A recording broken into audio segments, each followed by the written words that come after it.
बिस्मिल्लाहिर्रहमानिर्रहीम। अस्सलाम वालेकुम। आप देख रहे हैं 1/1 न्यूज़ HD। खबर शामिल करते हैं फैसलाबाद से, जहां SSP investigation captain Mohammad Ajmal की प्रेस कॉन्फ्रेंस। अदाकार नसीम विकी और आगा माजिद पर होने वाले फायरिंग में मुलविस 2 मुल्जिमान को गिरफ्तार कर लिया गया। तफसीलात के मुताबिक 20 जनवरी की रात को नामालूम मोटरसाइकिल सवारों ने अदाकार नसीम विकी और आगा माजिद पर फायरिंग की। अदाकार नसीम विकी और आगा माजिद फायरिंग से महफूज रहे। दोनों अदाकार थिएटर मैनेजर के साथ लाहौर जा रहे थे।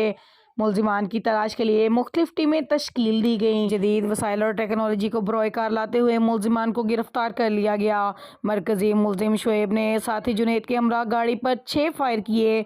मुल्जिम शुएब ने वाक़या से कुछ रोज़ कबल बगैर टिकट के थिएटर में दाखिल होने की कोशिश की थी, जिस पर नसीम विकी के भाई से तलख कलामी हुई। इसी रंजिश पर मुल्जिमान ने दोनों फनकारों पर फायरिंग कर दी। गिरफ्तार दोनों मुल्जिमान ने एतराफ़ जुर्म कर लिया। मज़ीद तफ्तीश जारी है।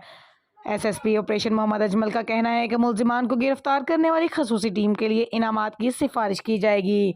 मज़ीद खबरों के लिए देखते रहिएगा हमारा चैनल 1/1 न्यूज़ HD। ताज़ा तरीन अपलोड्स की नोटिफिकेशन हासिल करने के लिए हमारे चैनल को सब्सक्राइब करें और साथ में दिए गए घंटी के निशान को दबाना ना भूलें।